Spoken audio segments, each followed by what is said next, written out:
नमस्कार students, beta function के part 2 में आपका फिर से स्वागत है।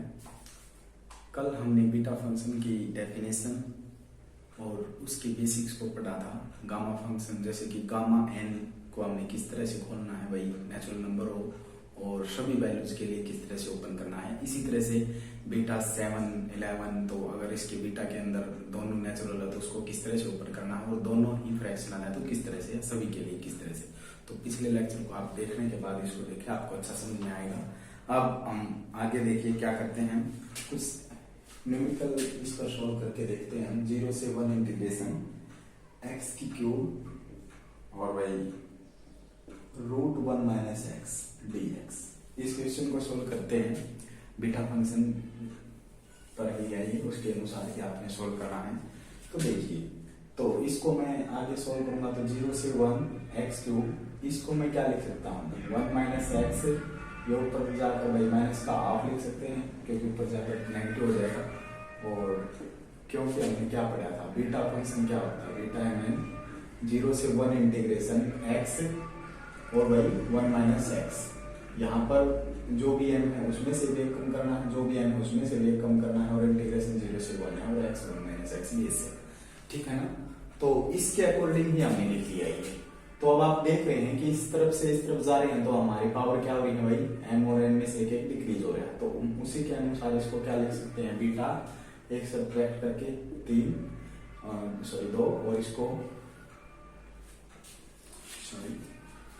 तो अब हम किसकी तरफ से जा रहे हैं वो देखो भाई, बीटा से इंटीग्रेशन में नहीं जा रहे हैं, इंटीग्रेशन से बीटा जा रहे हैं। अगर बीटा से इंटीग्रेशन जा रहे होते तो एक एक घटता, अब तो बढ़ाना है।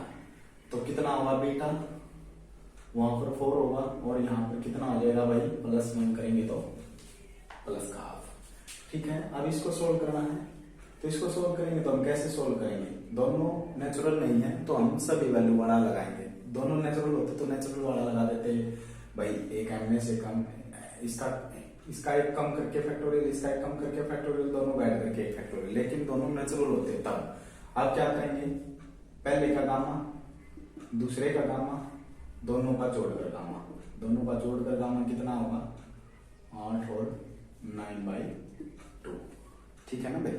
यहाँ तक आगे भाई हम फिर हमने नेचुरल नंबर का गामा किस तरह से खोला था, अगर n यहाँ पर नेचुरल नंबर है तो हमने किस तरह से ओपन किया था इसको, एक कम करके फैक्टोरियल। अगर भाई ये फ्रैक्शनल है, ये तो है n जब बिलोंग कर रहा है नेचुरल से, सभी वैल्यूज के लिए किस तरह से था, एक कम फिर उसी का गामा, ठीक है ना। ये n बिलोंग टू या 4 और वैल्यूज हो गए, ठीक है। तो अब ये नेचुरल है तो एक कम करके फैक्टोरियल, ये क्या है, ये फ्रैक्शनल है तो इसमें से एक कम करूंगा, और कितना कम होगा, लास्ट पॉजिटिव तक ही कम होता चलेगा। तो देखिए अब मैं इसको आगे n-1 करूंगा तो माइनस का आ रहा है तो नहीं खुल सकता। तो वैसे भी गामा 1/2 की वैल्यू हमने बताई थी कि √π परिभाषित, और किसी की वैल्यू नहीं है हमारे पास, तो ये √π। और नीचे हम गामा 9/2 को खोल कर दिखाते हैं भाई, आपको मैंने पीछे भी बताया था आपको ट्राई करने के लिए। तो एक कम तो 7/2, फिर उसी का गामा, फिर 7/2 में से फिर एक कम, फिर उसी का गामा, फिर 7/2, फिर 5/2, फिर इस काम में से एक कम, फिर उसी का गामा, और फिर अगले स्टेप में भाई मतलब आप गुणा कर सकते हैं सबकी, 35 और 3 105, 105/8, और फिर इसमें से एक कम और फिर इसी का गामा, फिर इसको आप रिप्लेस कर सकते हैं। चलो हम आगे कर लेते हैं, 105 और 16√π, ठीक है ना। कोई बच्चा भाई इसको यहाँ पर भी खोल सकता है डायरेक्ट, कैसे भला, एक कम, ठीक है, फिर एक कम, फिर मतलब लास्ट पॉजिटिव खोलो, फिर एक कम, फिर एक कम, और फिर नहीं कम हो सकता तो इसका गामा। तो इस तरह से एक ही स्टेप में भी हम खोल सकते हैं, ठीक है। तो इसका आंसर ये आएगा भाई। तो इसको मैं यहाँ पर लिखूंगा और रेसिप्रोकल करूंगा तो इसका ये जो इसके नीचे 1 है, तो ये जो नीचे वाली चीजें हैं ऊपर जाएंगी और ये नीचे ही रहेंगी। तो 16/105 और √π से √π कैंसिल हो जाएगा भाई। आप आगे आप सॉल्व करोगे तो 3 × 2 × 1 फैक्टोरियल खुलेगा, और 3 × 9 और 3 × 15, तो 32/35 ये आंसर आ जाएगा इसका आपका फाइनल। हाँ जी ठीक है। तो आपने इस तरह से प्रॉब्लम्स को हैंडल करना भाई।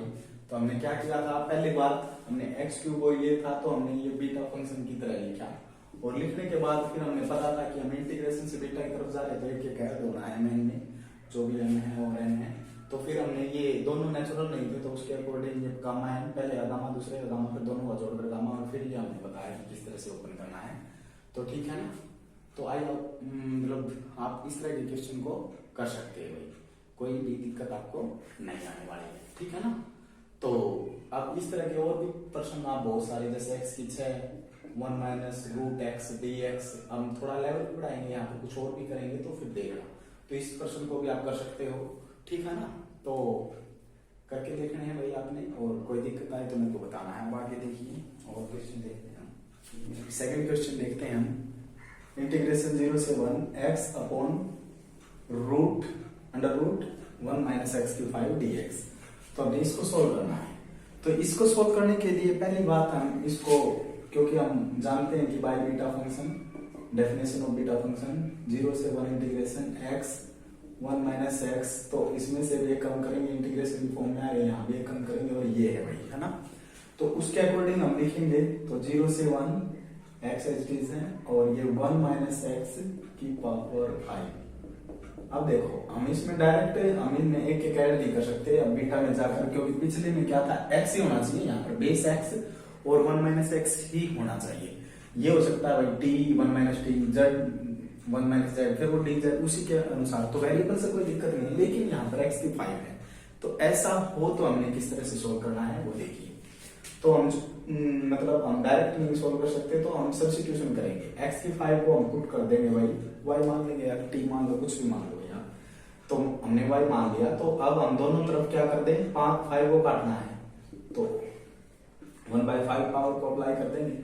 अब देखिए दोनों तरफ with respect to y derivative कर देंगे, तो dx/dy, और यहाँ पर 1/5 आगे आएगा, या है ना भी समझ में। देखिए जैसे y का करते हैं हम, तो dy/dx, t का करेंगे तो dt/dx, ये आपको आता है, तो उस हिसाब से ये तो आगे, और फिर एक पावर कम कर देंगे, कम करेंगे तो देखिए 1/5 में से कम करेंगे तो -4/5। अब ये देखिए y वाला इस तरफ कर देंगे भाई, इसको हम यहाँ ले आएंगे, ठीक है। अब देखिए आगे देखने के बाद अब आप इसमें सब्स्टिट्यूशन कीजिए। 0 से 1 x के स्थान पर क्या है, y में करेंगे पूरे फंक्शन को, x में नहीं रहने देंगे आप। 1 - x⁵ को आपने सब्स्टिट्यूट किया है y, ठीक है जी, और dx की जगह में हमने वैल्यू को निकाल दिया 1/5 और y⁵ -5 और dy, ठीक है। लेकिन ध्यान से देखिए ये जो लिमिट्स हैं ये किसकी हैं भाई, x की लिमिट्स हैं, ये तो दिक्कत में है, तो ठीक है। तो लिमिट्स को हम यहाँ नहीं लगा सकते, y की लिमिट आपको फाइंड करनी पड़ेगी, और ये फंक्शन हमारी मदद करेगा भाई y की लिमिट्स को फाइंड करने के लिए। तो देखिए जैसे कि आपको लिमिट चेंज करनी आती है, मैं यहाँ पर बता देता हूँ। देखिए तो अब जब आपका x 0 है, when x = 0, देन y कितना होगा, यहाँ पर पुट कर दीजिए भैया, हाँ जी कर दीजिए पुट। 0 पुट करेंगे तो 0 कुछ भी हो तो 0 ही, और यहाँ पर अप्लाई करेंगे 1, जब x 1 है, जब x 1 है तो y कितना होगा भाई, 1/5 कितनी, तो y = 1 भाई, 1/5 भी 1 ही होगा। तो ये लिमिट्स आपकी ऑटोमेटिक है, तो भाई हमारी वही लिमिट आएगी, ठीक है ना। तो ये अपने ऑटोमेटिक सेट है, तो y की लिमिट्स को आपने निकाल के दिखाना है, क्योंकि फंक्शन y में हो चुका है। अब जो इसमें कांस्टेंट चीज है, जैसे 1/5 y वाली चीजें अंदर रहेगी, बाकी वही बाहर आ जाएगी। और एक ध्यान से देखिए, मैं कुछ मिस कर गया भाई, देखो x की जगह हमने y⁵ 1 - x की ये y, और इसकी पावर जो भी थी ना वो पावर एज इट इज आपको रखना है। अब देखिए यहां से 1/5 को हम बाहर ले सकते हैं, तो इसके बाद हमने ये किया था, और फिर उसके बाद हमने सब्स्टिट्यूट किया था, और फिर ये, और फिर ये। तो देखिए 0 से 1, देखिए भाई बेस एक जैसा है, तो a⁵ m और a⁵ n का क्या रूल होता है भाई, पावर्स ऐड हो जाती हैं। तो ऐड कीजिए, हम डायरेक्ट ऐड कर सकते हैं 1/5 और माइनस का, तो कितना होगा माइनस का 3/5। y की पावर होगी भाई माइनस का 3/5 और 1 माइनस वाई और इसकी पावर माइनस का हाफ और dy, ये बात चलेगा भाई, ये दोनों हो गए और ये लिख लिया तो अब dy बचा है। अब मिलाइए भैया इसको, अब आप बीटा फंक्शन की जो डेफिनेशन है उसके साथ मैच कीजिए। बीटा mn, कोई बात नहीं हम y कर सकते हैं यहाँ पर, तो 1 माइनस वाई वाई टी, तो अब इसी तरह से सेट है भाई, ठीक है ना। तो इंटीग्रेशन किसी वेरिएबल के रिस्पेक्ट में होना चाहिए। तो अब मैं इसको यहां पर सोल्व करता हूं, देखिए तो 1/5 और हम इसको लिख सकते हैं बीटा इंटीग्रेशन टू बीटा जाएगी, बीटा टू इंटीग्रेशन आ रहे थे एक एक इंक्रीज होती है और सॉरी बीटा से इंटीग्रेशन आएंगे तो एक एक डिक्रीज होती है, एम जो भी एम एन है, अब क्या होंगे इंक्रीज हो जाएंगे भाई। तो इसमें एक इंक्रीज कर दीजिए यार 5, तो यहाँ पर कितना आएगा वेरिएबल 2/5 और यहाँ पर भी हम एक इंक्रीज करेंगे तो प्लस का आ रहा है ना सर में, वेरी गुड। अब देखिए तो ये आपका आंसर है। बाय चांस आपको इसको भी सोल्व करना पड़ जाए तो इसके लिए हम कौन सा फॉर्मूला यूज करेंगे, बिल्कुल शाबाश, फ्रैक्शनल वैल्यू है, पहले का गामा दूसरे का गामा और फिर दोनों का जोड़कर गामा, तो दोनों का जोड़कर गामा कितना होगा 2/5 1/2 को एलसीएम से जोड़ेंगे भाई 10 और 4 और ये 5, तो 9/10। तो फिर हम इसको आगे सोल्व करना आता है बाय चांस, अब हमें इतना ही सोल्व करना था ये, ठीक है ना, आगे सोल्व करना होता है उसको सोल्व कर सकते थे कि कम लास्ट पॉजिटिव खोल देंगे भाई, क्या दिक्कत है, हमें आता है ये, तो हमने पहले इलेक्शन भी कर लिया था कवर। तो इस तरह के क्वेश्चन आपने अप्लाई करने हैं, तो वहां पर जो भी चीज हो हम उसी को क्या कर लेंगे सब्स्टिट्यूट कर लेंगे। तो कोई भी आप कर सकते हो 1 माइनस एक्स, अगर आपके पास इस तरह का क्वेश्चन है और 0 से 1 जो भी है, मतलब इस तरह के जितने भी क्वेश्चन है यहाँ पर जो भी होगा ना अलग होगा, उसी को पुट करेंगे फिर उसी के अकॉर्डिंग लिमिट हो जाएगी आप, ठीक है ना। तो इस क्वेश्चन को समझिए बहुत अच्छी तरह से और फिर कोई आपकी समस्या रहती है तो बताना है, ठीक है। और अब हम नेक्स्ट क्वेश्चन लेंगे इसमें, तो इसमें कोई दिक्कत नहीं थी भाई, इसमें दिक्कत केवल ये थी कि x की 5 थी भैया, ये हमने इसी को पुट कर लिया और उसके अनुसार हमने सारा काम कर दिया और हमारा फिर लास्ट में ये डेफिनेशन से मैच कर गया बीटा फंक्शन की, तो फिर हमने डेफिनेशन को यूज कर लिया और फिर हम हमारे रिजल्ट पर पहुंच गए भाई, ठीक है। साइन और कोस में बीटा फंक्शन किस तरह से काम करता है, 0 से π/2 लिमिट होनी चाहिए, 0 से π/2 लिमिट होगी और साइन थीटा की पावर p और कोस थीटा की पावर q d थीटा, इसका क्या फार्मूला है, इज इक्वल टू 1/2 लगेगा भाई।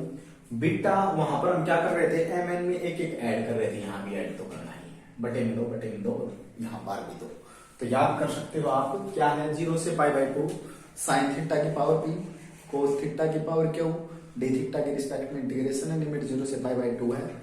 यहाँ पर क्या होगा बीटा p+1 q+1, यहाँ भी 2 बटे में, यहाँ भी 2 और बाहर भी 1/2, तो आप याद कर सकते हैं भाई इसको। जैसे अब इस एप्लीकेशन पर हमें कुछ भी सवाल ले आप, जैसे कि भाई हमने साइन कोस की पावर 4 थीटा और कोस की पावर 3 d थीटा, तो हम इसको किस तरह से ओपन कर सकते हैं, 1/2 आना है, बीटा आना, p का स्थान साइन की पावर ले ली और क्या जो है वो कोस की पावर होगी, तो एक ऐड करो और दो, p में एक ऐड करो और फिर बाय में 2, क्यों में भी एक ऐड करो फिर बाय में 2, क्यों में एक ऐड करें और फिर बाय में 2 करा, तो बाय चांस ये कट रहा है तो काट देंगे भाई, आ रहा है समझ में। अब देखो ये आ गया, आप इसको सोल्व करना है तो फ्रैक्शन है तो दोनों नेचुरल नहीं है, तो हम ऑल राउंडर फार्मूला लगाएंगे इसमें, पहले का गामा दूसरे का गामा और फिर दोनों को जोड़कर गामा 4 और 9/2। आप पिछली वीडियोस में देख सकते हैं ये गामा फ्रैक्शनल वाला किस तरह से खुलता है, ये तो जस्ट एक कम की फैक्टोरियल ही होना है। तो अब आप आगे आप इसको सॉल्व कर सकते हैं, तो ये आगे पीछे हम लिख सकते हैं, कोस को पहले तो वो मल्टीप्लाई, उसमें कोई फर्क नहीं होना। तो इस तरह के आप कितने क्वेश्चन कर सकते हैं, बहुत सारे क्वेश्चन कर सकते हैं वही, जैसे कोस की 7 d थीटा या t भी ले सकते हैं हम, t साइन की 9 t और dt, तो इसको भी हम सोल्व कर सकते हैं, बस लिमिट वहां पर हमारी 0 से π/2 चाहिए वैल्यू में, तो ठीक है, तो हम इसको सोल्व कर सकते हैं। तो अब आप इस क्वेश्चन को भी सोल्व कर सकते हैं भाई, 0 से π/2 साइन की क्यूब थीटा और cos की 5 थीटा d थीटा। तो इसको सोल्व करना है भाई, कोई दिक्कत आए तो मैं बता देंगे। तो अब एक क्वेश्चन देखिए, जैसे कि हम फ्रैक्शनल वैल्यूज में जाएं, ये है 0 से π/2 और cos थीटा होल की पावर लिख लो या फिर भाई इसके ऊपर लिख लो, क्योंकि हमने बताया था कि cos की m, और ये तो आपको पता ही होता है भाई, है ना, ये चीज और ये चीज सेम होती है, लेकिन एक तो चीज में ये लिख दो cos थीटा का स्क्वायर और एक ये लिख दो cos स्क्वायर थीटा, ये गलत है, ठीक है ना, क्योंकि ये केवल थीटा का स्क्वायर होता है, ये फिर होल का स्क्वायर भी है। तो और इस चीज को तो मैं इस तरह से भी लिख सकता हूँ, समझ में आया ना, ये तो आपने डेरिवेटिव में सीख लिया होगा। तो +1 की बातें हैं, +1 +2 की बेसिक्स बिल्कुल। तो यहाँ पर देखिए, तो cos की और भाई साइन की पावर माइनस का हाफ है थीटा डी थीटा। इसको सोल्व करें तो कैसे करें भाई, हाफ आएगा, बीटा आएगा, जो भी क्या होगा उसमें ऐड करेंगे, तो 3/2 जस्ट एक ऐड करेंगे और फिर बाई में 2 आएगा, तो जस्ट एक ऐड करेंगे और फिर बाई में 2, और फिर यहाँ पर भी एक ऐड करेंगे हाफ और फिर बाई में 2। अब आपको पता है कि ये बाई का 2 है, हम इसको ऊपर ले जाएंगे, मतलब कितना होगा ये, यहाँ पर हम इसको सोल्व कर सकते हैं, ये 4 हो जाएगा और ये भी 4 आया होगा ना समझ में। आपने एक ऐड किया फिर बाई में 2, तो ये तो ऊपर ही जाना है, तो ये कितना होगा 3/2 बाई, तो ये आया है ना समझ में, ठीक है, तो ये हो जाएगा। और फिर हमने आगे सोल्व करना हो इसको, तो पहले का गामा, क्योंकि दोनों फ्रैक्शनल है, दूसरे का गामा और फिर दोनों का जोड़कर गामा, तो वो गामा 1 हो जाए, और गामा 1 हमें पता है कि 1 होता है। तो हम इसको सोल्व करेंगे, तो इसको ये 1 है तो 1, और इसको हम आगे सोल्व करेंगे तो 3/4 में से 1 घटाएंगे, तो ये भी नेगेटिव आ रहा है और ये भी नेगेटिव, तो आगे नहीं सोल्व हो सकता, तो इसका आंसर यही होगा भाई। तो ठीक है ना, तो ये और है, इस पर भी आपसे ये छोटे प्रश्न में पूछा जा सकता है कि भाई कि इसको सोल्व कीजिए, इसको सोल्व कीजिए, तो इनको सोल्व करने के लिए साइन और कोस वाला आपको फार्मूला आना चाहिए। अब इस पर एक थोड़ा अच्छा क्वेश्चन देते हैं, देखिए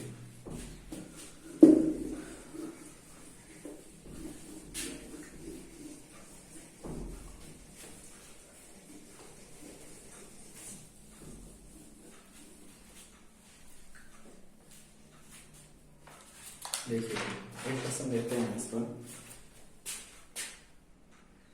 0 से π/2 इंटीग्रेशन है और root cos theta d theta. तो इसको समझिए, फिर एक क्वेश्चन हम इस पर बेस पर देंगे आपको। तो हम इसको क्या लिख सकते हैं, 0 से π/2 cos थीटा क्या होता है, cos थीटा होता है sin थीटा बटे cos थीटा बटे sin थीटा, टेंजेंट होता है sin theta by cos theta.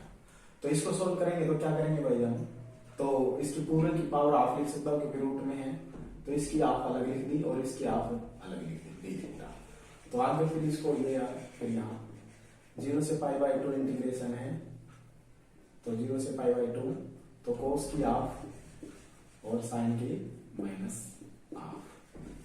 तो इसको सोल्व कर सकते हैं, अभी हम सोल्व करके आए हैं इसको, तो इसको तो आप सोल्व कर सकते हैं, ठीक है ना। अभी सोल्व करवाया था भाई, ये जो सिस्टम था ये अभी सोल्व करवाया था हमने, पीछे देखा, तो ये आगे उसी तरह से सोल्व होगा।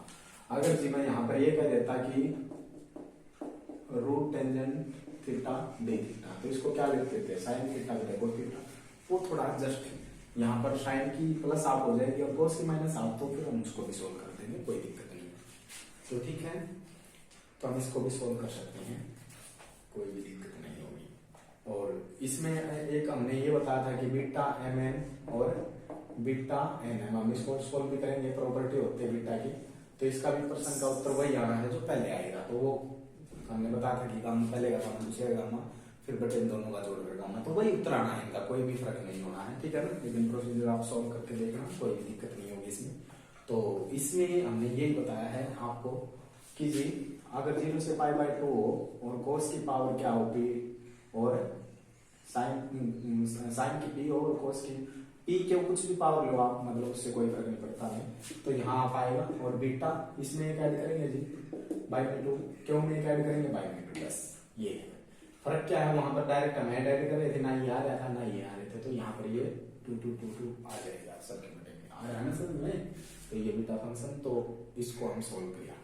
तो अब एक प्रश्न और देखेंगे हम आगे आने वाले लेक्चर्स में, कोई इंपॉर्टेंट से प्रश्न, उसके बाद हम बीटा फंक्शन की क्या करेंगे, प्रॉपर्टीज करेंगे भाई कवर, और फिर बीटा फंक्शन वाला चैप्टर लगभग खत्म हो जाएगा, फिर गामा फंक्शन को स्टार्ट करेंगे।